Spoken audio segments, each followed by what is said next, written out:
welcome to Podcast Fandom Premium. I'm your host, Nina. I'm Donald. And I'm Sarah. And we are back to cover the second season of Foundation.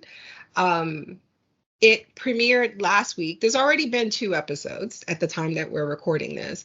And Donnie and I did watch this episode like shortly after it originally aired, about a week ago. But we were definitely those people who were like, what happened again? Who's that? Wait, what? Where did this person die? Like, we had questions. And Sarah did the smart thing. She had time. She made the time. And you recently rewatched season 1 up until yesterday? When you finally watched season 2? Yes. Okay. So everything's a bit fresher in your head. So when we were talking about it in a group that we had watched it and we were going to record, Donnie said, we need Sarah in her brain. And I was like, yeah, this is true. And you had been almost done with your binge at the time. So we decided to wait to record until you could finish season 1, your rewatch, and then watch the premiere and have the time to take some time out of your weekend to talk about it with us today. So that's why we're a little bit behind. But I'm so happy that you're here. Not just because I know you have this stuff fresh in your head, but it's always a joy talking TV with you. And it's been a minute. And speaking of which, Sarah and I will be finishing Shadow and Bone. I am so embarrassed. I am so embarrassed. Oh my God. Yes, at some point. Like, I had it on the schedule to do like this weekend, and I was going to reach out to you, but then the whole Foundation thing came up. And since this is newer, I would rather, do this. And what I may have to do now that I think about it, I may have to rewatch those episodes and kind of go through my notes of Shadow and Bone before we pick it up again, because I wanted to at least get up until the penultimate podcast before I left for Korea, but things got so hectic, as they tend to do when you're preparing international travel, that we just didn't get around to it. And then, of course, if you're listening to this, you probably already know that my 3-week vacation in Korea turned into 2 months because I broke my foot and had to have surgery while I was there. So now I'm home and I'm still recuperating on like limited, somewhat bed rest with this healing foot. And I was looking through the schedule, trying to figure out how we're going to like pick stuff back up and just get back on track. And I thought you and I only had to do the last 2 episodes of the second season. And I went through and I looked through my files, and I was like, we never did episodes 5 and 6. I thought we had, but we hadn't. So we still have 4 more episodes to cover, which is 2 podcasts. And so since it's not as many episodes as I thought that I'd have to rewatch, I think I'm going to do that. I think I'm going to rewatch 1 through 4. And then you and I will get together. I'll watch 5 and 6 and we'll get back on track, because I do enjoy the show. I do want to finish covering it. It is one of our free shows. So, I know people have been waiting. And like I said, I just like talking TV with you. So speaking of which, we will be getting back to Shadow and Bone sometime in the next couple of weeks. Sorry for that. Okay, but today we're going to be talking about Foundation. Like I said, the second season began last weekend. It is an Apple TV original series that we covered. I don't know, as our friend Katoria calls it, the COVID years. Right. Like, oh my God, there's so many shows that like for instance, another one we're covering, this Apple TV, it comes back in a few weeks. It's called Invasion. I don't know. I don't remember shit about Invasion. You don't? No. I kind of remember. Sarah, I don't even remember how it ended. I didn't watch it. Okay. It's okay. It's good. It's good. No, it's really good. There is a couple of characters that I think if you watched it, you would get a kick out of, just like like love to hate type characters. But oh my God, there is a husband on that show. Oh no. That is just worse. Like every episode is like, fuck this guy. But that comes back, and it occurred to me that, there were shows that we covered during like the height of the pandemic that that feels like, the COVID years, everything feels like it was yesterday, but also 10 years ago. Right. Very weird thing. And a whole other world. Yeah. And then it was hard to kind of keep track of information, like whether something got renewed or canceled or whatever. And so Invasion was one that I just don't even know if I knew that it was coming back. Like, no, it's like a couple weeks ago, we just got a trailer and it was like, right. what? And I was like, oh, okay, that got renewed. So, and we enjoyed it enough that, I was like, okay, I'll come back. So we're going to be covering that. And I joked about this, how I remember when Apple TV first announced that they were doing Apple TV Plus and they were going to have original programming. A lot of people moaned and was just like, I'm not getting another subscription service. And what could they possibly have? And now I just realized we cover a lot. I think as far as shows go, their shows I put them up there with like HBO, like. Well, HBO quality is no longer HBO in terms I know, of quality. Max, whatever, HBO is a fucking mess now. But I put them up there with that quality of yeah. And everything. Like, so what have we watched? We watched what's the show about the people who split their consciousness between work and home? Severance. Severance. We watched and covered the first season of that. Invasion. Silo, we're currently covering. Ted Lasso, which, Sarah, you watched that, right? No. Oh my God. Ma'am. I listen to all the podcasts about it, but I don't watch it. Okay, fair enough. And now this. So yeah, this is the second season. So before I rewatched the episode today, I did kind of like skim through my season 1 notes, and oh my God, they are hilarious because there's just so much detail, because I could knowing myself as I'm reading them, I'm like, yeah, you had all this detail because you didn't know what the fuck was going on. And you just did not want to get on that podcast. I sound like an idiot. So there was surprisingly like a lot of detail in my notes. But my favorite thing is, Donnie, I don't know if you remember this, but we were trying to figure out like the timeline of just like how much time had passed between certain events. Right. And we did not know what quote unquote like year technically it is, like real year. So we just used the year 2000, nice round number, as a starting point. And so I have 2000, Gale goes to Trantor and the Starbridge falls. 2001, Harry dies. 2019, Brother Dusk ascends. 2035 is the beginning of the show. And then 2036 is when Brother Dawn becomes a creeper. But he really wasn't really a creeper. The poor boy got taken advantage of. But anyway, he really did. So we pick back up. It is now, I want to say 135 years since, well, not technically the end of the show, with the end of Salvor. Is that her name? Salvor? Yeah, Salvor. Mm-hmm. Yeah. With her putting herself in like that cryo sleep to travel to her mother's home planet, that signal, right, and where she meets Gale. So technically the show ended with them meeting, which was 135 years from when she left. And from when like the last time we were in, I want to say, like concrete action on Trantor, on my Terminus. Is that where the Foundation is? We're 135 years removed from that action, where we pick up. So before we talk about the details of the episode, since this is your first time here talking about the show, Sarah, what do you think of it overall? I'm assuming you like it because you came back. Yes. You rewatched the season. I love it. It's very cerebral. So I realize that it's not for everybody. Mm-hmm. And then at the same time, there's so much great acting. And of course, everybody talks about, the cinematography. And that's kind of a sore spot for people who are fans of the books. But I didn't read the books.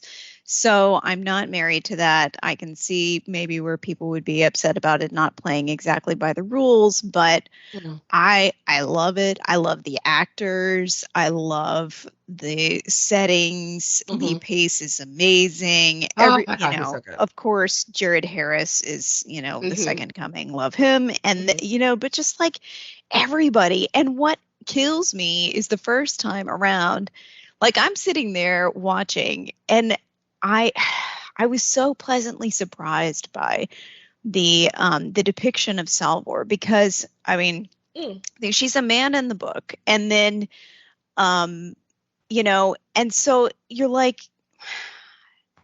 I mean, you go in thinking that they're going to do some like emotionless hard ass, Yeah, yeah, yeah, and yeah. like here comes this guy, Hugo, and like she's not going to give him the time of day, or they've Right. got something like I was just gonna say they're gonna write her like they write men, where she's just there to exactly. fuck him. She doesn't really care. Yeah, yeah, Yes, they're yeah. using each other. They've got no emotional ties. She Right, doesn't have a tie to her parents. She's, right, a right. loner. And she is a loner, but she's not without, like, it completely went the other way. Hmm. And She's a I loner, like, but like not without connections. right. Yeah, And yeah, those connections are deeply felt for her, yeah. and Hmm. her duties are so important, but also her emotional life is very mature. Hmm. And, I mix, of course, in the like fandoms and the fanfics and all that kind of stuff. And I was like, why am I not hearing about Salvor and Hugo? Because this couple is it, Yeah, They were yeah. And they're not? so good. No, like nobody, and maybe it's just because it's kind of an obscure show and not a Mm, lot of mm. people were into Apple TV at the time. Right. And, since then maybe they've gotten into, Hmm. the Ted Lasso and stuff like that, but then they Yeah. didn't go back to Foundation and pick it back up. Right, right.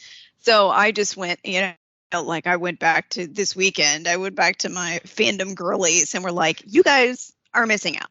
Let me show you all these screenshots. I want you to hear all these quotes, where he's Yeah. telling her, I believe in you Yeah. unconditionally. And like he's crying over her and all this kind of stuff. And he just like they're turning up like every time you're like, God, I hope he turns up or I hope she turns up or what. Like You I know, was looking through my they notes and do. I remember when he like quote unquote died. And Right. I was like, oh no, Hugo died. And then I was like, wait, he's back. He's back. It's Yeah, yeah. their relationship is so satisfying in every possible way. And neither one of them ever go down a slope to make the other one better. They Mm, both get better, yeah. in their own way. And yet, I love how he would turn up and be like, I've got 11 hours and they're all yours. Yeah, Even if yeah, you yeah, fall yeah. asleep, even if you get up in the middle of the night and leave me in bed, To go and right, wander follow and around, see visions. I'll still be in your bed unless you say, let's go, in which case I'm ready. Yeah, yeah, yeah, It's yeah. it's great. Yeah. And we're not gonna see him again, right? Because I don't think so. yeah, because I was like, that was one thing I had to like kind of really get my head around on my rewatch was that Yeah, I think Gail points it out that they both kind of gotten a ship and lost, right. a century or Lost more each other. and Yeah, yeah, and lost like every person that they've ever known. And I thought right, about that for Gail, I mean for Salvor, and I was like, oh, that's right. When she left, her dad had already died, right? But her right. mom, Donnie, stop moving around. Sorry. Her making noise. Her mom, Hugo, like, and it took me a second to realize, like, in this episode, when that alarm starts blaring, that all of those Yeah. people at Terminus, like, that's new folk. That's like a whole 2 generations removed from when we were last there. It's Yes. so Yeah. weird. And this isn't the first time the show has done this. I mean, there was, like I said, we had to like write down a chart to keep track of how many years had passed. Right. Between, like even with the Empire, like, wait, this is not the same one that was from before, right? Yeah. Um, Right. So it does span a lot. But yeah, I had to think about that today. I was like, that's so super sad. Like nobody that she left exists anymore. Yeah. So Yeah, and that's right. That's something that I know, it's the trade-off for us getting Gail and Salvor, leading us through time, that we Right. also have to trade in all those people that they left behind. Yeah. But you love the show. Loved it. Good. I do remember that shot, right? That shot of what's the planet they're on called? Syraxis or something like that. The water planet. Synax. Right? Synax. Waterworld. The what you call it, Donnie? Waterworld. Waterworld. Yeah. Basically. But like that, I remember like the first trailers for the first season and like the promo photos was that shot of like the water and the sky, and you could see almost like out to space from it felt like from the water, that really beautiful shot. And I remember being completely, like you said, it's just so beautiful to look at. Watching like those first couple of episodes. And then like it even got better, like when we went to places like, I forget what it was, but when I forget what it was called, but when Empire, what was it called? The Great Spiral, the thing he walked. Mm-hmm. That little test that he did, and just even that was like beautifully shot. It's a very, very beautiful show. Yes. So Donnie. Yeah. Of this us sitting here, like you didn't get to rewatch the first episode. Like I said, we watched it like a few days ago. I have rewatched it for notes. From what you remember, what did you think of this opening? Oh, I mean, the show, like you said, it's very interesting. It's beautiful to watch. There's a lot going on, but I'm hoping that that Sarah can kind of help me remember some stuff from the first season. Like there's some stuff as we were watching it, I would bring up, and you're like, I don't remember that, but we kept going back and forth because there was just a lot that happened in the first season. A lot. Like even now, you guys are talking about Hugo. I'm like, who the fuck was Hugo? Right. Salvor's boyfriend. You don't remember? No, I don't remember. Like I don't even remember. I remember some floating thing in the desert, but I don't even remember what happened with that in. Like, that's the vault that they're waiting for. They're waiting for Harry to come out of it again. Okay. Remember he came. Okay, I see it. Yeah, I have the episode on now, and it's showing the vault now. Yeah. But there was one thing that I brought up. I said, "Hey, what happened to that ship that they found in space?" And you're like, "That's not this show." But then they brought it up in this episode. I didn't know what you were talking about. The Invictus, I think it was called. That was the one that they wanted. I forget, their name starts with an A. The people who killed that commander. Anacreons. That's it. Mm-hmm. Yeah. But they've had I guess they said they've had the ship for like 50 years or whatever it is, but they haven't used it yet. So I'm just curious to see what happens with that stuff that we saw 100 some years ago. And from what I'm understanding is they were purposely woken up because something is changing. So there's a threat to change the timeline or some shit like that. No, right? I think you're kind of close. You're kind of close. We'll get through it though. We'll get through it. Okay. Because again, it really helped me to go through my notes. Like I didn't have time to rewatch, but like going through my notes, I was like, oh yeah, okay, all right, that's right. And then there were I appreciate a few conversations in this episode that were a nice way to kind of bring us up to speed. Like maybe even if you skip like the recap at the beginning, which of course I didn't. I appreciate that these conversations existed because they were done in a way that wasn't like, just a bunch of exposition, like this happened and this happened, but it made sense. Like when Dem Rizal, I just call her Dem for short, when she tells them that they found that commander's body and like what that means, which we'll get to because I have a feeling Donnie's sitting there like, what? Okay, so nanobots. All right, so let's talk about it. Season 2, episode 1 in Seldon's shadow. So we begin with the okay, I'm gonna be honest, like I might as well just like right off rip. A lot of the stuff with Seldon, like it went not over my head, but I was having a hard time caring. And I love the actor. Right. But I was just like, wait, why is he still here? But but I think it has more to do with, like, the more I consume media, the older I get, I realize there's just certain things like I don't like. For instance, if you've been listening to the podcast for a while, I'm sure I've mentioned this before. I don't like car chases. Like, I just zone out. I don't care what it is. I don't care. It could be a movie about car chases, like The Italian Job or Fast and Furious. I don't It like could be car The chases. Matrix Reloaded. And I will still check out. I'm like, Yeah. okay, this is, yeah, okay. What? Let's just get back to, like, feet on the ground, people talking, that type of talking and action, right? Car chases just take me out. I also don't think I like these where it's like someone is trapped in their own mind or a nightmare, and they're like having to deal with like their past, and like, I don't like that stuff. I don't know why. It just kind of takes me out. So I should say that when the show begins, I think this opens with Harry, and I was trying to remember like where it ended with him when in season 1, when Gail was on that, she woke up in that thing that he put her in. That, what's his name? Escape pod. Yeah, right. Harry was in like the system, right? He was, because it was supposed to be, what was his name? Raish. Raish was supposed to kill Harry and get away, right, in that escape pod.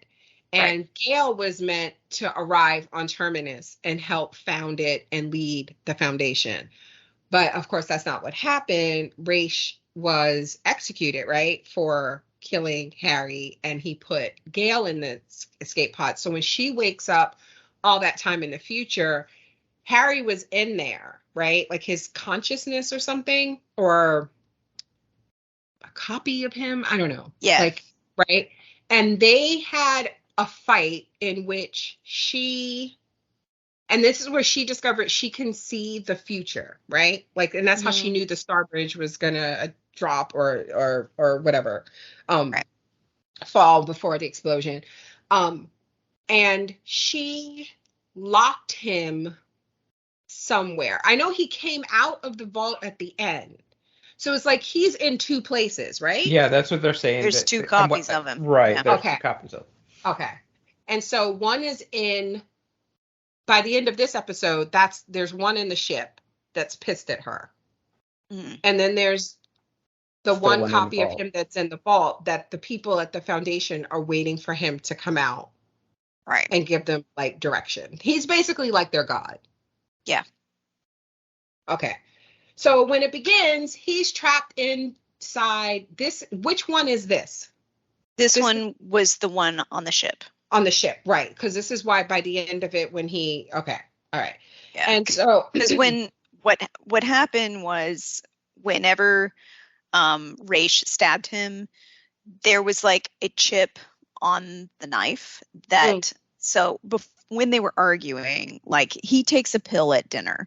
That's right. And that was full of nanites. And then, so that like crawls into his system and downloads his consciousness. And when Raish stabs him, the chip downloads the nanites. And so whenever she comes out of the escape pod onto the ship and the knife like clicks into the lock. That's right. It downloads him into the ship. Then when Okay. she leaves again, she takes that with her. So she's got the chip and he's, where he is. Okay. So, speaking of, there is a mother-daughter reunion. This is so sad because like Salvor is so like needy. Right. She's like, I was like drawn here. Were you drawn here for me? And she was like, no. Right. I just went home. I went home to die. Right. I just want to see. Yeah. I just want to see what happened to my home world before, But yeah, she's so needy. And she very plainly is like, you're my mom. And she explains, about her donating the embryo. And it's cool that she knew right away from the last name who had raised her, who had raised Salvor and stuff. And it's in this conversation where Gail starts to, I guess it's like her explaining to Salvor what has happened, which is basically that the Foundation, and this was a little like confusing, like I didn't know like exactly what this meant until later, like you really get it, but the Foundation continued and flourished in secret, right? Because, and I guess we'll talk about it later when they find the commander, but I don't know if you remember, Donnie, that was the whole thing with that commander's body that they found. Remember, they sent them out there because there was some sort of like, something went down, some sort of like satellite or something. Yeah, and the communications beacon. They went to investigate that. And that's when all that shit went down with the Anacreons and all that. And they made it so that it looks like they were wiped out. Or that's what they wanted them to believe, that so that they thought that they had just basically died out and that they had nothing to worry about. But the Foundation actually continued and flourished. And as we see in the opening, it's expanded. And as Gail tells Salvor, it chipped away planets and that like outer rim, slowly but surely kind of bringing them onto their side. To like chipping away allies from Empire. Right. Which we find out later, they were like, we heard rumors that there was an alliance and y'all did nothing? Like, y'all didn't bother to check? But we learn later there's been a lot going on. They've been slipping in a few areas for this to happen. Okay, so now we're back on Trantor. I think it's called Trantor. Where Empire resides, and Empire is fucking Demerzel. What would Jay say? He was clapping circuits. Jesus Christ! Listen. All I'm saying is, Lee Pace. He's a god among men, really. Like, Jesus Christ. Like, what the hell is going on with that man's DNA?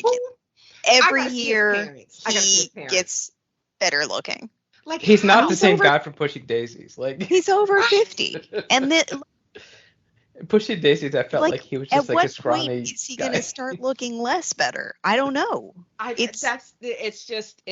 It's amazing. It is absolutely, Donnie, you're absolutely right. He is not the same guy from Pushing Daisies. Like, he is not the pie maker. He's not even the same guy from The Hobbit. I mean, he's not even the same guy from like the Marvel movies. It's insane. You're right. You're like, every year his hotness just goes up. It just goes up. And didn't oh God, why am I trying? Was it Ian McKellen? Did he like accidentally out him? I think so. Like in an interview, like he said something and it was like, wait, people are like, Lee Pace is gay? Right. But I feel like once that even that, like it just. But he seems like more comfortable and just. Yeah. Like. Yeah. God. Anyway. So I'm just saying this to say that I get it. They've been together a very fucking long time. And I'm you know what, honestly, I am surprised it took this long. One of them to fuck Demerzel? Yes. Not one of them, this one specifically. I'm so surprised that we are now how many centuries into this arrangement with the decanting of the clones or whatever they are, and like this is the first time they started this type of relationship. I'm surprised it took this long. I mean, who even knows if it did, but that's true. Within recent memory. Right. And that's like, okay, so one thing, I want to bring this up now so I don't forget. One thing I'm pretty sure I must have wrapped my brain around this when we were watching season 1, but then it was kind of like, I forgot. And I think he says it in this episode. So they have, Dusk is the eldest, right? Yeah. The one close to death. And they call, like, when he dies, ascending and going into darkness or whatever. And there's Day in the middle, which is Lee Pace. And then you have the younger one, which is Dawn. And that's the one when he was like, I want to say late teens, whatever, was going through his shit and got seduced by that gardener who was like part of a terrorist group or whatever, right? Mm-hmm. But he's also the little boy, right? That's also Dawn. Yeah. Remember the little boy at the table? Okay. Right. And so they decant them at those ages. So what I was trying to figure out was Lee Pace, the man, Day, never ages into dusk, right? No, he does. Does he That's what I age thought. like So. Yeah. Okay, he They does. just have backups. But they have backups how long when does it something take? happens. Because if this has been 100 years, we would assume they ascended since then, right? Yeah. So We're on this day is number 17. The Okay, one that it's we not the had same day last from season was last 13. season. Okay. Yeah. Was 15, right? Is that what you Yeah, said? the one that bombed everybody was 13, I think. Okay. And the one that got his neck snapped was 14, Okay. I think. Okay. Yeah. And so this one is 17. 17, right? He says it in the episode. Okay. So in this episode, when he gets attacked and he's healing later, which we'll talk about, he talks about they would have decanted another one and no one would have ever known. So like that's when they would decant. If something had happened to him, they would just decant another day. Otherwise, he ages into dusk, and then dusk, unless it's something violent happens, dusk ages and natural causes, I guess, ascends into the thing. Okay. So while we're on the subject of that, one thing I'm still kind of unclear on in season 1, and I don't know if it's something that was like cleared up or whatever, there were a few things happening, and I don't know if this is just supposed to be like the natural decline that Seldon's psychohistory predicted, right? That just like Empire, the fact that it even exists and it does what it does, like it's just it's not sustainable, and all these crises are going to happen, and it's going to fuck up humanity. Was that is that part of the fact that Dawn was in first season, he was the first one, like he was imperfect, like he was colorblind. Right. And he thought differently than the others. And then there was when Dusk was about to ascend and they had the new baby, right? They had, and then he was holding the baby and he was about to go and he was like, wait, something's not right. And Demerzel was like, get your ass in. Right. All of that. Did we ever figure out what that was about? That baby that cried, that Darkness said there was something wrong, is the same later. Is the one, so I'm sorry, you there broke up for a was something second. wrong with him. That baby is who? Sorry. It's the same one who gets duped later. Okay, it's the one who, the colorblind boy. Right. So there was something wrong with him. And then, so that's what he meant. He just sensed that there was something wrong with this version. Right. That had been decanted. And don't they say something in this episode but everybody that they're else all changing? They're not like they're all like kind of all of them, because the original was corrupted. Right. Huh. Okay. So when Demerzel kind of pushed him along, like kind of like, yada yada, his concern. What she was like, whatever. Right, like that meme, like, okay, Grandpa. Yeah. Right, yeah, exactly. Go to bed, honey. Like, that was just her being dismissive. Like, because I remember when we watched season 1, it felt like she knew. Like, we thought she had done something. Because remember, there was also a scene of her when the baby was born. Like, wasn't she, like, singing to it in the water? Like, she was doing something. And we had thought that she was doing something. Like, she was the cause of this difference. Right. But I don't know that ever amounted to anything.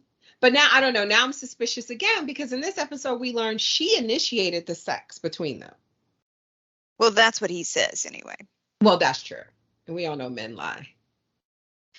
Yeah. I mean, on one hand, predators always say, she was the one who initiated, like, okay, buddy. But then on the other hand, maybe if he, something that they were complaining about in the Cleons were complaining about in the previous season is they have no personal connection to anyone. They have no mother, they don't have a father, they have Demerzel, who's a robot.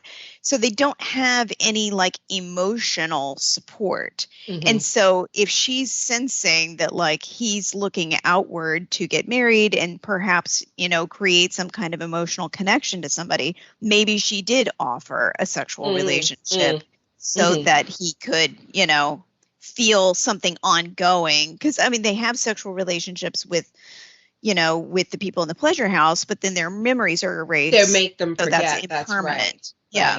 Right. And he knows that Demerzel will never forget. So, you know. Right. And to that point, when they're having sex, you notice, like, at first, she's putting on some sort of voice. Like, that I guess she thinks that he would like. Like a baby voice, yeah. Yeah, and he's like, I just want your normal voice. Yeah, he wants, I want your voice. And then he doesn't want her to call him Empire. It's like, call him by my government name. And then she, I guess, like, picking up on that even, she's like, open your eyes and, like, look at me. Like, it's like they're both making it more, they're both making a point to make it more loving and intimate than just fucking. Which in the beginning of the scene, it just like it was just fucking. You know, she was role playing and Yes.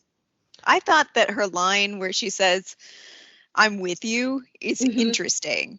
You know, like sure, like in that moment, in a sexual sense, you know, she's like playing along with it, and like. Thank you to this episode for me Googling, do Asimov robots have sexual pleasure, you know, at like 2 a.m., you know? Like, and no one gave me that answer. So if you're an Asimov expert, please let me know. Like, I know there are Asimov robot, you know, hookers, but like, this is, you know.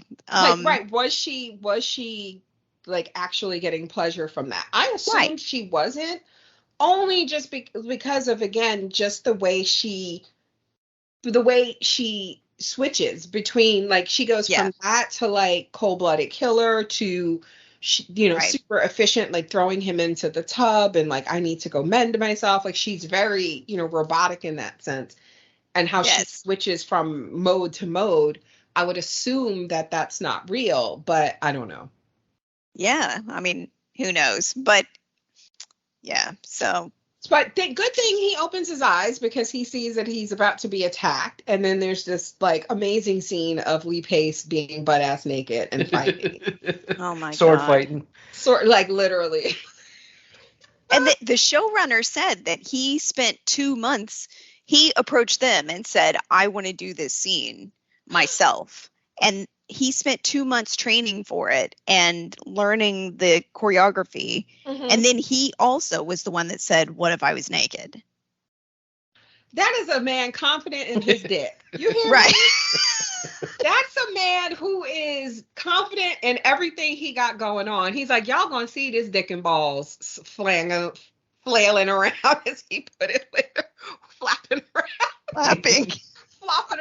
while I do this scene, and nary a fuck was given. You gotta appreciate it. I wonder though if he made it be like a closed set. You know what I mean? Like, yeah. Because I know that they have, since the Me Too movement, that's one thing that has changed with a lot of productions, is having intimacy coordinators and things like that. And, you know, just because we at home were like, yay, naked Lee Pace fighting, that doesn't mean like somebody working on the set necessarily wants to see his dick swinging around that day.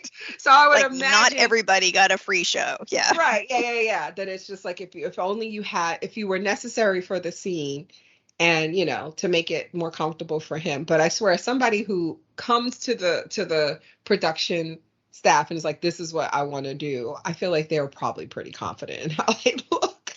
Yeah. So yeah, and it's interesting because his aura, which is that kind of like protective barrier that they have around them, his fails.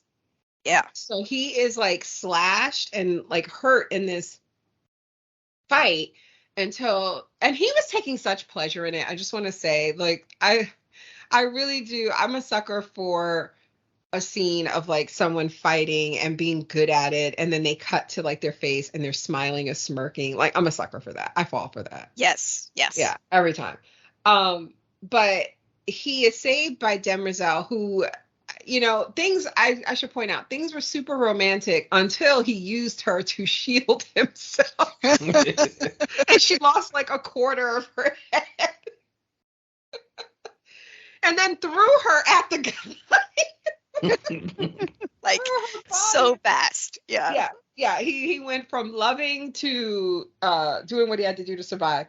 But she ends up saving him, and he takes out the last guy, and then she carries him to get medical attention. And like a doll. Just throws him over her shoulder. Yes, and throws him in that tub and is like, I'll do it. Give it to me. And she injects him with something, and then she's like, I'm going to go get cleaned up.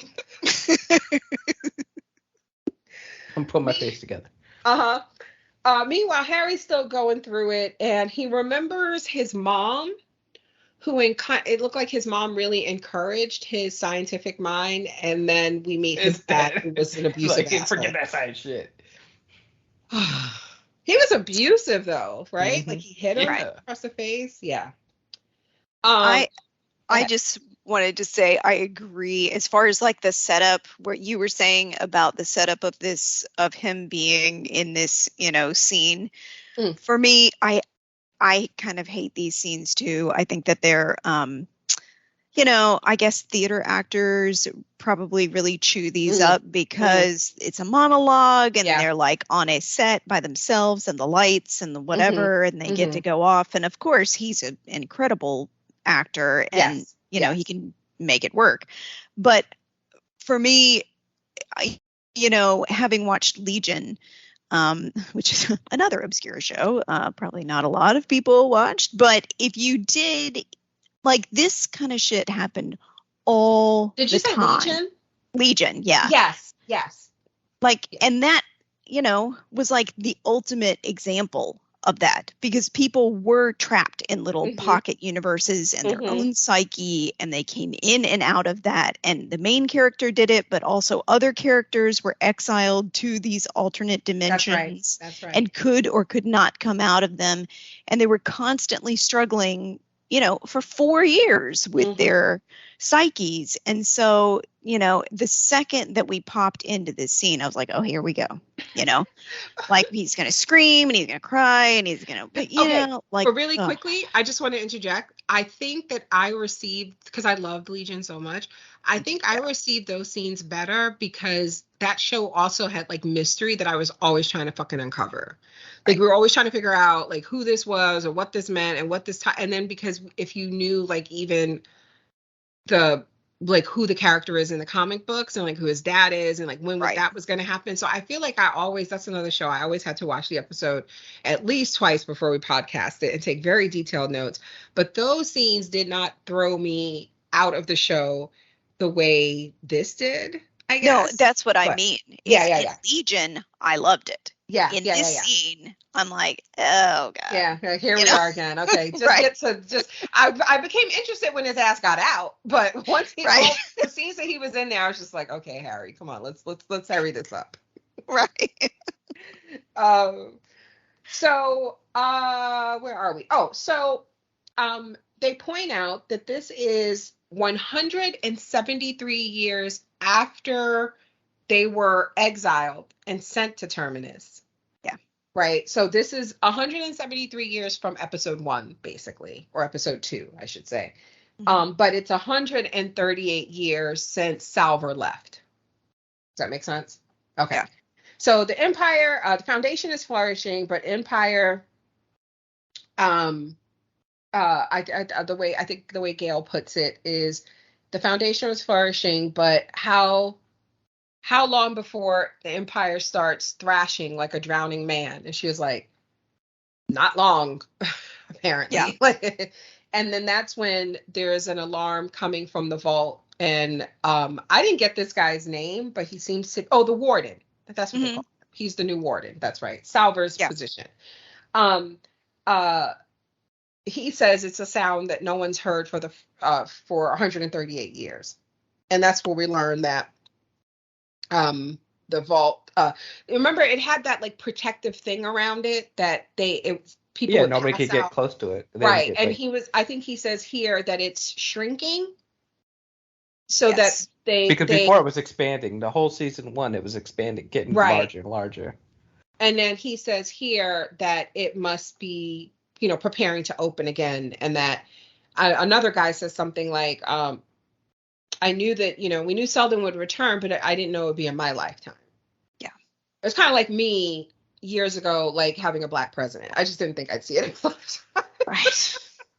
No, but he's like, you know, but this is, you know, this is kind of huge because this is, you know, I said earlier, it's like their religion, right? And then we find out later that part of how they got other planets like on board was the way they're described, like magicians, and they fly through air. And I'm assuming it's because they have that ship, right? Is it the Invictus? Like, I why? guess so. Yeah. They describe them as like flying through the air, and I'm like, what the hell what kind of technology? What they doing on the Foundation at Terminus? Right. But I compared it to a religion earlier, but we saw that even when I was looking through my notes of season 1, when they were traveling to Terminus, because remember that took a while. I want to say that the travel there was like more than a year or so, and I remember then that they were all calling him Harry, but the way they treated him was like he was Jesus. Like, remember when he went to like the cafeteria or something like that, and one person was like, it's such an honor and all that. So now that they saw him die and then he came back, of course, he's like their Jesus. And so for them, I could imagine this is like for us in quote unquote real life, where people keep talking about Jesus is going to return one day, and we're like, okay. But here it's real. Like, you know, I would imagine these people have been hearing for, you know, generation after generation that Seldon's going to return. I guess at some point you must think it's bullshit. It's like, again, like how we treat religion here, like, you know, the magic man in the sky. But at some point you become a Seldon atheist. Yeah, exactly. You're just like, I don't believe. But now, I wonder if we're going to see people like that. Like, there has to be. Not everybody living in Terminus can be a believer, right? That's just not the way the world works. But I would love to see those faces when he walks out of that. Like, holy shit. Wait until we get both Harrys together. Oh, Jesus Christ. And so basically they're waiting for war. They know that, you know, this whole thing that Harry predicted was the crumbling of the empire, followed like in all these like crises after crises, and then this like long time of like despair. And his whole thing had always been, we can't avoid it, but what we can do is make it so that the suffering, like we come out of it faster than we're projected to. Okay. Yeah. So only 1,000 years, not 30,000. Yes. And I gotta say, you know, people who like do shit like this, they care way more about the future than I do. Right. It's like now when people talk about like climate change and stuff, and they're like, in 80, 90 years, I'm like, I'm not gonna be here. No, I'm just kidding. But no, seriously, you really got to care about humanity to be like, wait, we're fucked either way, and I'm only doing this so they suffer, like you know what I mean? Like, even the people who are suffering aren't going to live long enough to benefit from the not suffering, if that makes sense. It's still going to be 1,000 years of misery, but anyway. So on what's the planet, the water planet again? Synax. They open up that little pyramid thingy, that little cube thingy that they solve. I forget what it's called. The Prime Radiant. Prime Radiant, right. That's what that being has become, that he's talking to. Like, he's able to talk to it when he's in. Okay. So they open it up, or Gail does, and she shows Salvor. I appreciate this. I feel like this was like dumbed down for people like me. We're like, okay, so we have two paths. The red one with all the red dots, that's every time we're fucked. The blue one is what we should have done. But we have strayed so far from God's grace that we are on the path now. That road, that's above us now. That's not meant for us. We fucked that up.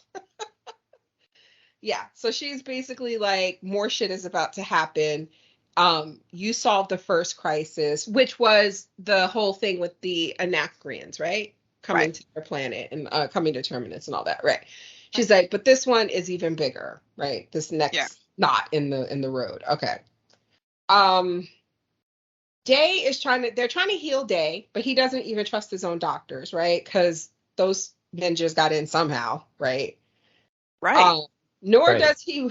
He's like, give me a robe because he don't want his manhood flying. Oh God. And we learn and he doesn't trust the other guys because he doesn't trust Dawn and his own Dusk. Mm-hmm. Right. Yeah. Not to decant a new one, not to just be like, well, scrap this guy and start over. Yes. Because he wants to marry. He wants to marry.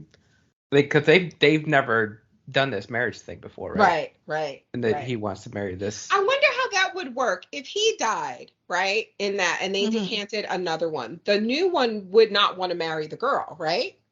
Or does he? Well, they would. I thought they get all of don't they get all of the memories and everything? Yeah, there's an instant download that's going on constantly with the ones that are in the tub, but they would have.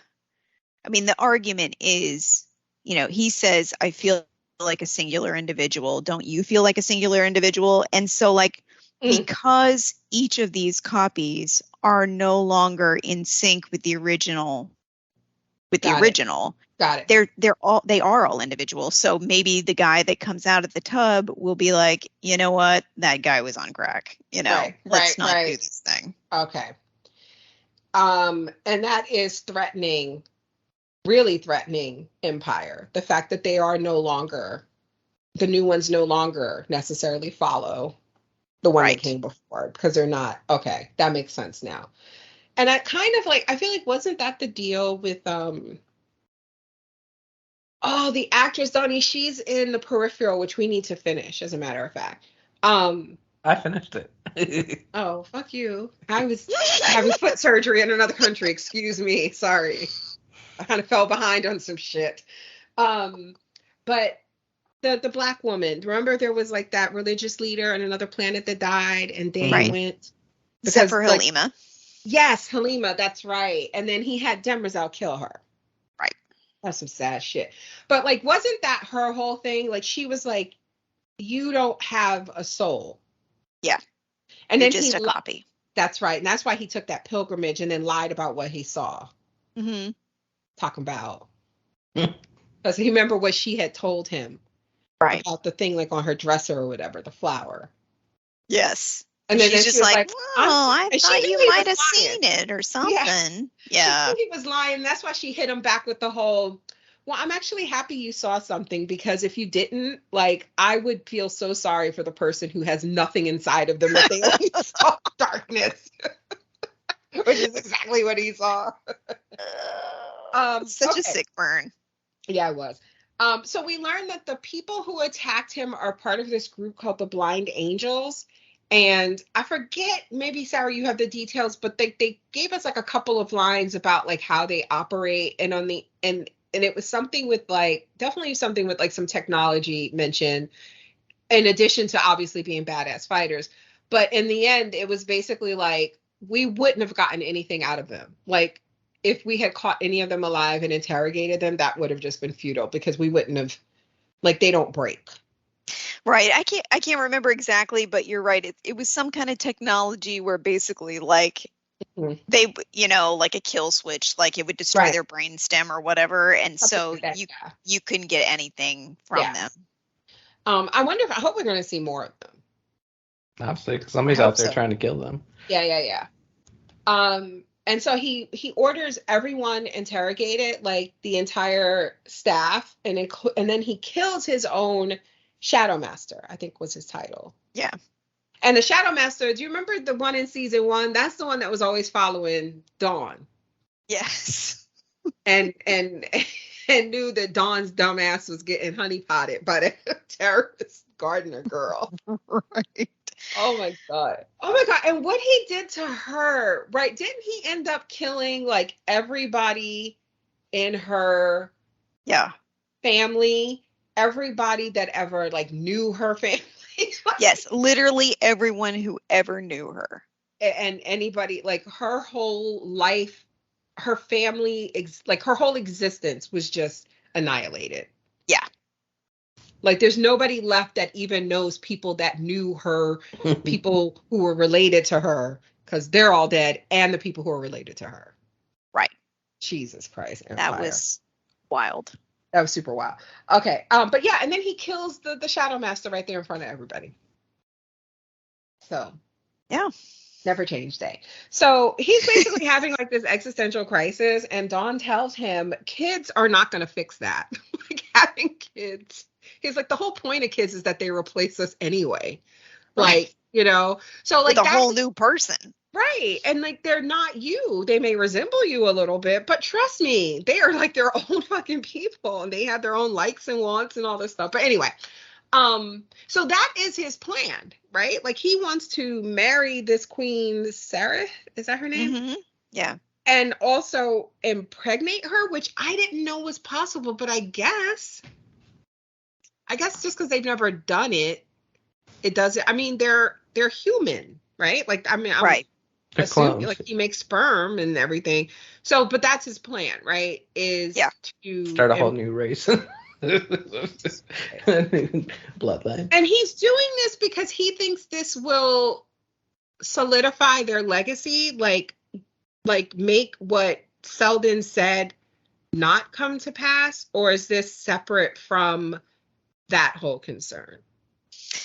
I think it's just kind of, you know, like you're saying, it's kind of a desperate move in their like, well, this clone thing is not bringing people to their knees anymore. You know, we've lost how many, you know, like hundreds of planets since, you know, just in 100 years. He said we're losing recipes. Yes. He's like, we got to get it back to the way it was. Okay, go ahead. Yeah. So like, let's try the more traditional form of, you know, and the fact that the Dominion, you know, is an increasingly powerful trade league, so they need that power and that's behind who them. She is that's who she represents. She's like, I think they said a direct descendant of, or the only descendant of, is that what they called her, the person who came before her, the Dominion? Yeah. And when they introduced her, but even before that, because they're having this conversation as her whole entourage and stuff is arriving, and it's during this that I think this actually comes up a little bit later. It's the brother the older brother, Dusk, who says that it's rumored that she had something to do with the death of the person. Right. Basically, she's a usurper. Her predecessor. Yes. Yes. I didn't mention this. Hold on a second. Okay. No. Here we are. I'm sorry, I didn't skip it. So yeah. So and then it's in this conversation with Day, because I did skip ahead for a second. That with Dawn. This is gonna fuck me up all season. Just warning.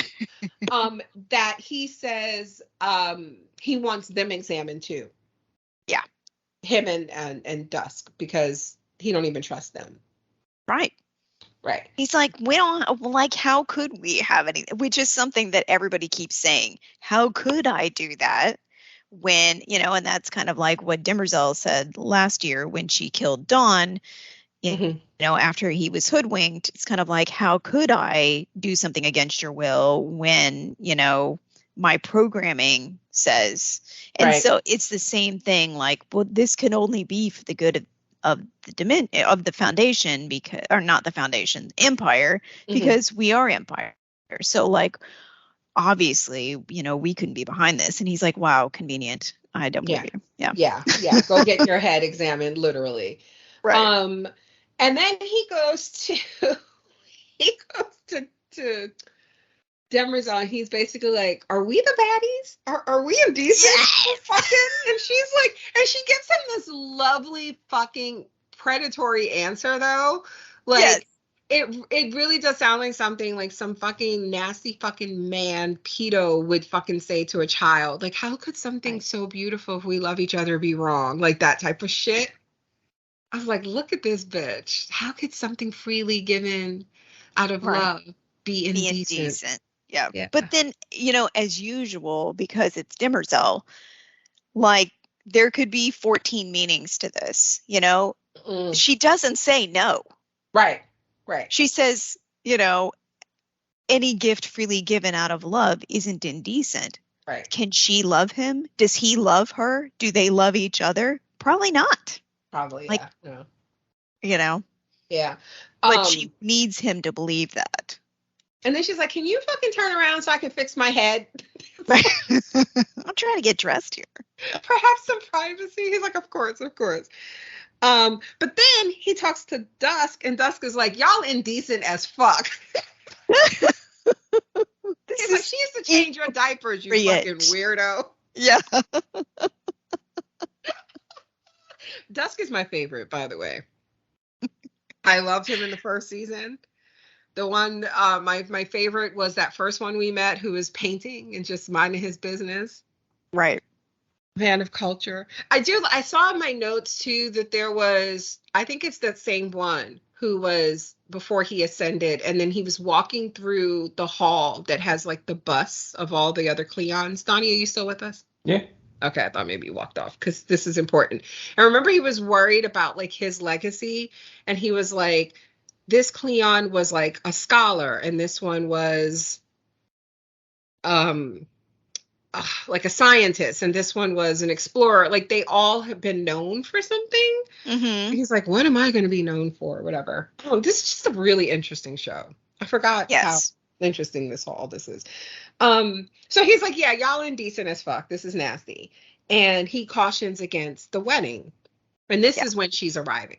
This is when Homegirl and her people are arriving, I think. Right. I'm about to jump to Synax, back to Synax. So if either of you have anything about that, the whole marriage thing and the brothers and stuff. Otherwise, I'm going to move on to that. Yeah, with that conversation with Dusk, I think it's interesting. Like I enjoyed the little repartee where he's like, "Oh, she enjoys my position very much," like so, like such a sleaze. But of course, that's something that a previous Dawn would never say. They were so dignified, and then but he confirms, he's like, well, the original one did it, so why shouldn't I? Right. Which puts a whole different perspective on the beginning of this program, because the original Cleon came up with it, and Dimmerzell put it into motion, and she has been the caretaker. And then they, number 13 last season said, I see you looking at him in the hall sometimes, the original, and you miss him. And are we just copies? Are we just sad copies and whatever? And she's like, no, you're all different, but she's just kind of placating him. So it really does put the whole thing in a different perspective if the original Cleon was sleeping with Dimmerzell. And and also if she has like feelings for him, the original. Yes. That she has held like this long ass time. And it makes me wonder if, despite like her programming, would she be able to harm them or end this if she thought it's what was best for Cleon? Right. Does that make sense? Yeah. Like, is that a way to kind of counter that programming of like, they can't lie or do harm or whatever? Yeah, it all goes, I think it all goes to like the zeroth law or whatever. Like, what is her original? There's the 3 laws of Asimov robots, but then there's like the zeroth law, which has to do with like what is their allegiance originally to, and so right, like, and the 3 laws are like they can't lie, right? They can't harm humans. And I don't remember what the third one was. I think it's like they can't harm themselves or Talk something to harm like that. themselves. Yeah. That is it. So, it kind of reminds me, like, I think that was like the loophole. I know I'm going off track. I feel like that was like the loophole at the end of like RoboCop, where where it was like, but what was your prime directive or some shit like that. But anyway, right. Like, yeah. Yes. So you're asking, right? Yeah, like they assume that her ultimate allegiance is to, to themselves. Mm-hmm. But Empire. I think she's kind of made it clear that her allegiance is not only to like the concept of empire, which none of them are even adherent to anymore, which, really opens a lot of doors. And, maybe ultimately her original allegiance is to the original empire. So no one even knows what she's capable of. Right. Because if she felt like at any point they were about to do something that would stray from the original's vision, right, like to a point where it would harm his leg. I don't know if I'm making sense. Like, I'm trying to think of an instance in which she would absolutely murk one of them, like turn on them, like fuck this whole thing up. But yeah, it's interesting. I feel to like think about. This one is getting close. And it what makes it so terrifying is because she is so robotic in a sense. Like, but at the same time, the actress can display and has displayed emotion. Right. Like, I believed when she was kind of pained to kill Halima, was that her name? Yes. Yeah. Okay, so back on Cinex, they dive to bring up the ship. They realize that they can't stay there, right? There's just nothing but water. Like, and this was we didn't mention this, but this was her we kind of mentioned this. Gail's home planet when we saw her leave in season 1, and she had, they had their whole, what was it? It was like their religion, their thing where like math and all that stuff was like outlawed. Like, she wasn't supposed to be studying that shit. And they lived on the water, literally. And now when she came home, like over 100 years later, it's completely like the waters were rising. But this was something that they knew was coming, but they didn't want to listen. Right. Am I mistaken? Yeah. I feel like they had been warning against this. Yes. Right. But for like religious reasons, they didn't want to believe it was going to happen. Anytime there's a change in crises, as we move closer to global warming or war or something like that, then there's the religious backlash. And because global warming was so extreme on their world, their religious backlash was to outlaw education, essentially. That's and, right. Just throw yourself on the mercy of the dreamer. And, so. That's right. Yeah. So Gail figures out, because of the coloring of like this fish, that there's a hurricane coming, and they really don't have a lot of time to debate this plan of diving to activate and bring to the surface Salvor's ship. Right. And I love this whole. Salvor's like, look, I can't hold my breath as long as it's going to take us to do what we got to do. And I forget, this came up, and I was like, oh yeah, that's right. They focused a lot on that in the first season, how well of a swimmer she was, and could hold her breath underwater and all that. And she's like, well, I will share some of my breath with you, and then you'll just revive me. And so like that's the plan. And they don't have a lot of time to debate this. It's just what they're gonna do. And this whole relationship, like, we really haven't talked about this. And they kind of touch on it like after the dive and everything, where Salvor's being so familiar with her. Yeah. And Gail's like, girl, I don't know you like that. I don't even know you. Yeah. Yeah. And I like what she tells her, like, you had because you knew about me. So you had time to prepare for this, and you had time to even, craft what you desire from this. I didn't even know you existed. Like, I have Right. not thought that far ahead. But yeah, so they dive down there to do this, to activate the ship, to bring it up, and it works right away. Gail is unconscious, but she comes back, and then they have that conversation where she tells her, um, if we, I don't know that we'll ever have a connection, but if we do, it's going to take time. And then she's basically like, we are the last Synaxians or whatever they're called. She goes, even though you swim like the people who raised you. And that brings up a good question that Kimberly H asked of the group. She was like, who the fuck taught her to swim? Like, she grew up At on all, right? Terminus. Oh God. Yeah. But like this whole thing, I was gonna say, this whole, like, the acting between the two of them, like all of this, it's so, like, I like it because I think they're doing a good job where I feel both the awkwardness of it, but Yeah. also like the not awkwardness of it, because they do have a kind of connection or chemistry, I think, like the two actors. They trust each So other.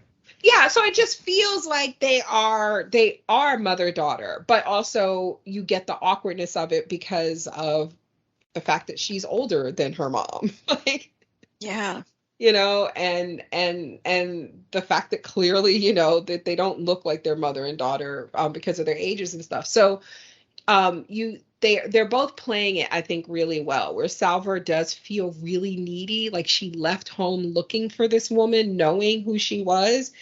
And you definitely get Gail just being like, why every time I wake up it's some new shit? Like, every time my world is just rocked, one hit after another. Right. Yeah. So I like that. And I did like that she kind of shit on her ability to swim, because she just come from That a was planet great. of swimmers. Yeah, yeah. So Empire receives the Queen, Seraph the First, and they exchange these gifts. I love this. So The paint. is her name Rue? I think Mm-hmm. she presents um Empire with these, I think they're called active chroma. Yeah, Right. because remember the painting, and it was, I guess, Yes. because you had brought it up, that dusk paints, and I guess it's all Mhm. the dusks. Like that's all the any of the versions of dusk can do is Yeah, to paint. they're really into, But yeah, the because paint she move. Remember popped the up. paintings? Hmm. Hmm. It would move and shift and be Hmm. animated and stuff. It was so beautiful. I love that. But I know that they showed, like, one of the, I think it's Day, right? In season 1, didn't he have it destroyed, the mural? Did he? I think he Part of did. just the part that was previously over his crib. That the one that, Okay. like, Okay. Brother Darkness did on his last night. The Okay. one Got that it. knew there was something wrong with him. Got it. So Okay. yeah. Um, so yeah, they give them these gifts of the active chroma, because they're the people who developed it, I guess, or Yeah. comes from them, the Dominion people, I guess. But it's all the Imperial blues, I think. Mm-hmm. I was like, oh, that's my favorite. Blue is my favorite color. All shades of blue. Love it. And Yeah. I was like, oh my God, this is so, I was absolutely dusk when he hopped up and was like, ooh.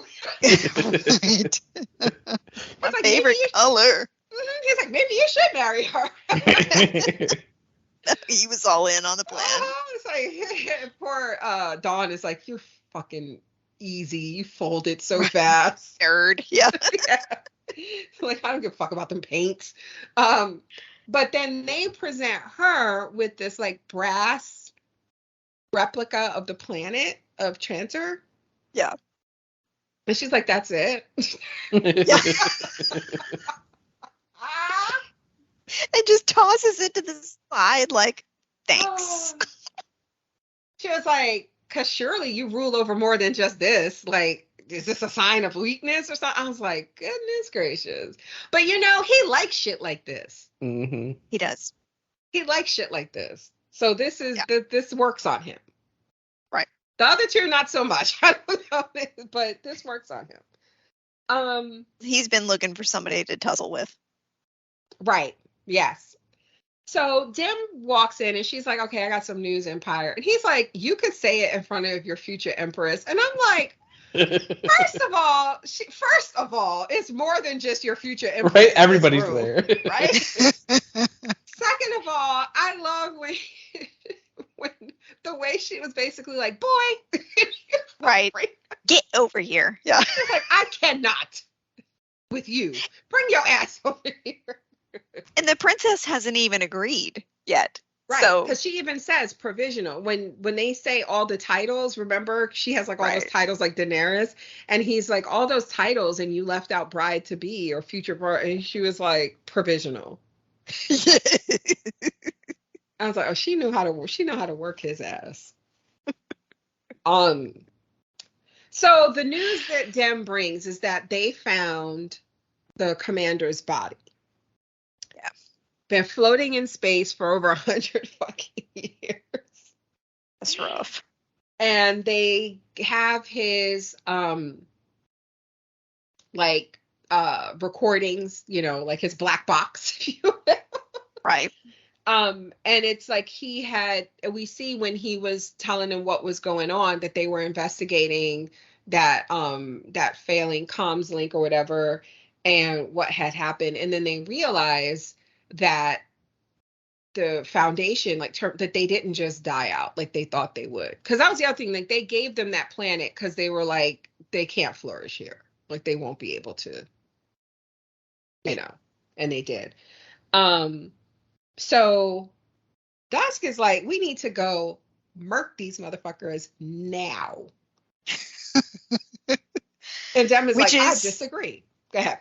Right. Which is something that she said, when they executed all those people last season. Yes. And Dawn was like, how often do we make the nuclear choice? And she's like, you always do, Empire. Every fucking time this is what you do. That's every single time. I have that in my notes. It's always Dusk. Yeah. Yeah. Where he's like, fuck these guys. Yeah. Yeah. So she's like, I'm sick of you doing that. Yes. So she and here she's like, I disagree. We should, let them think that they're still hidden, right? And investigate for now. And so that is the plan because Day agrees. And it's like, we haven't said this explicitly, but it's pretty much like the one who is Day at the time is like in charge, right? Right. He's the active emperor. Yeah. He's like, at the prime of their lives. He's the one with the abs fucking. He gets to make the rules, give the orders. But and speaking of though, Dust tells him, get your shit together, please. Get your house in order. You're a mess. Yeah, you're a fucking mess. It's embarrassing. So Seldon figures out that he has been talking to this thing that has been appearing to him as, I want to say his mom, and was this his wife at one point? Yeah. The different women. Mm-hmm. It is the Prime Radiant. It has become, she's like, show your work, right? Like, prove to me that I am what you are, saying I'm the Prime Radiant. And he goes through all this stuff. And at one point, I think, when she says something like, and if I were to get agency, and then he cuts her off, and he's like, no, I didn't design, not under my design. And she's like, well, it's not just your design, because there are parts of Yana and I'm guessing that's like his mother and his wife. And she's like, your work. The third thing is that he used is this mathematician named Kale, and she had been kind of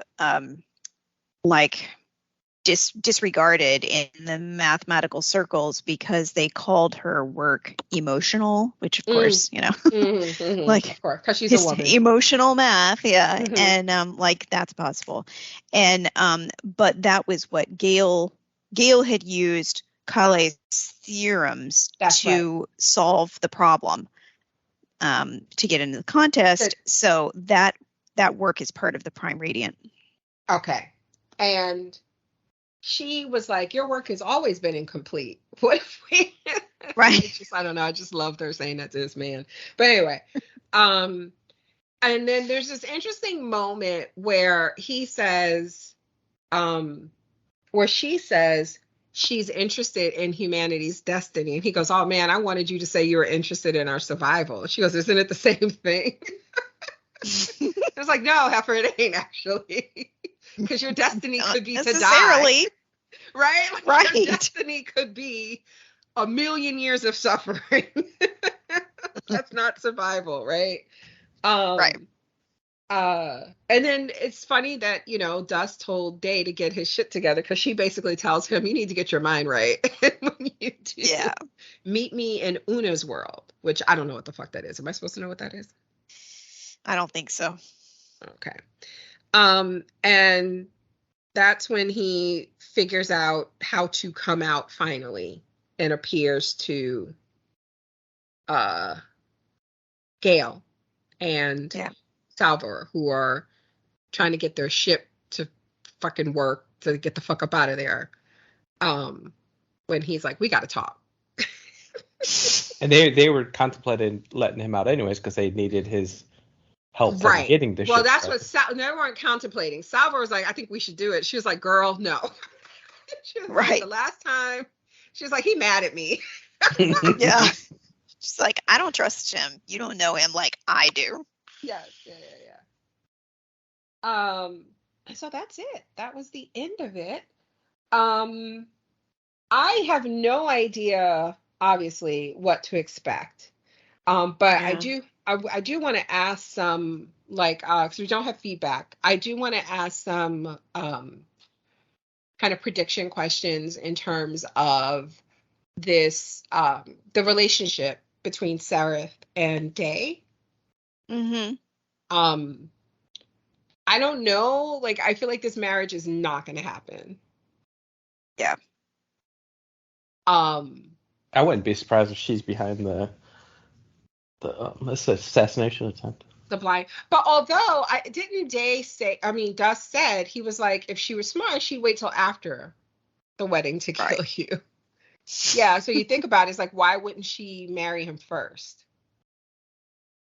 But I don't know if that really matters, because it doesn't feel like this is a typical, like, monarchy. Like, this isn't like a Game of Thrones type situation. Like, I feel like the way Empire is set up, it doesn't matter if he marries someone and has babies with them and she's called Empress. Like, they're still going to continue their whole decanting process, right? Like, he's not talking about annihilating the way they do things.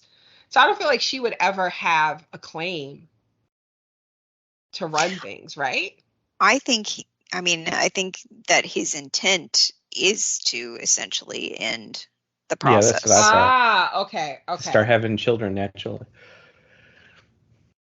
That's so crazy to me that he thinks that is ultimately stronger, right, than what they have now. Which is Dawn's argument, right? Right. So, but then he's like, well, you have a personal investment in me not doing this because you would never get to be the emperor if I have children. Right. So he's just disregarding ideas left and right. And I mean, I guess nothing is necessarily precluding her. He makes a note of the fact that her, the party that came with her is bigger than he expected, which, does she have to marry him before, like, what if they just, they're in the capital, if gotcha. She kills everybody, just sit down, know? Just sit on that throne. That's how it works. Yeah, that is a very, I was going to say, when you mentioned the size of the party and that he had noted that it was like a very Game of Thrones thing, right? It's like, y'all walked up in Winterfell mad deep. Like, I invited 8 of you. Like, right? Like, why you need Why are you wearing Why are you wearing chainmail under your shirt? At a wedding reception, yeah. Yeah. Exactly. I'm very curious to see how that plays out, because I don't think a wedding is going to happen. But but I completely forgotten that this had been based off of books until you mentioned it, Sarah, at the start of the podcast. So I clearly have no idea like what's supposed to happen, but I just don't see this marriage happening, and I don't see this ending well for her, because this doesn't feel like this is the time for, like, I don't know. I don't feel like Empire is down just yet. Right. Yeah. Not quite. Yeah. And then where do Gale and Salvor go? Because we know they're going to figure out their whole ship shit. I think back to the vault. Okay. That's going to be weird. Good question, because then what happens like with second Foundation, you know? Because like what turned up at the second Foundation after Gale left the ship that was going towards Harry's homeworld, where he said that the second Foundation was building itself. That's right. You know, the ship just is a ghost ship that turns up. Nothing is on there, not even Harry's programming. So, you know, what's going on there? That's right. I completely forgot about that. I totally forgot about that. And I want to know more about what these outer rim kind of planets that have aligned with them against the Empire. Like, I want to know more about like what that looks like, because again, I thought it was interesting that they're called magicians. Yeah. That fly through the air like fire or something. I forget the description. And I was like, what they got going on there? What's the deal with that? They like glow in the dark or something like that. Like, I can't make any sense of the technology that we have available. That doesn't make sense to me. Yeah, like what does that even look like? Like why do they consider them that way? And like Donnie, you mentioned that the ship, the Invictus, and I'm trying to remember like where that ended up. Like who ended up with that? Like the girl that killed became the captain. And did he like take it? Like was it just his? Like is he?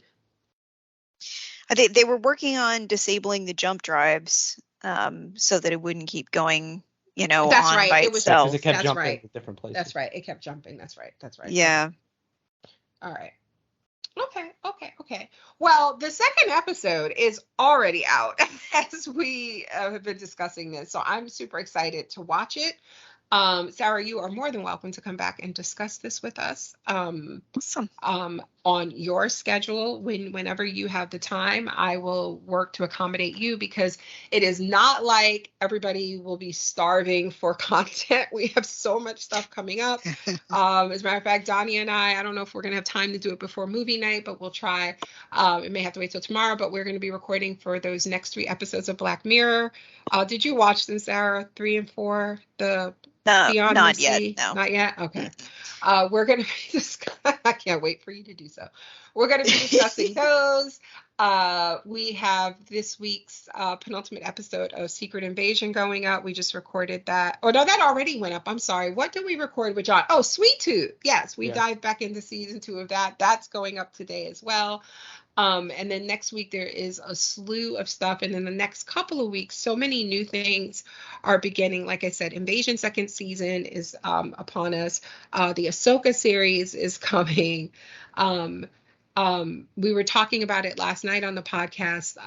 The One Piece live action, The Other Black Girl is a series that's coming. The book adaptation, the TV adaptation of the book, The Changeling, is on Apple TV Plus. We're covering that. So there is a lot of good stuff coming up. You won't have to wait you won't be bored waiting for Sarah to come back and talk about Foundation with us. So just let me know when you're available. I might try to watch that episode later tonight, because all this stuff is now fresh in my head and I'm curious to see. Yeah. I'm dying to know what happens. I know. But yeah, so we'll be back next week to discuss episode 2. Thank you for joining us, Sarah. Thank you for having me. Of course, anytime. So thank you guys for listening. Thank you for subscribing, and we'll talk to you next time.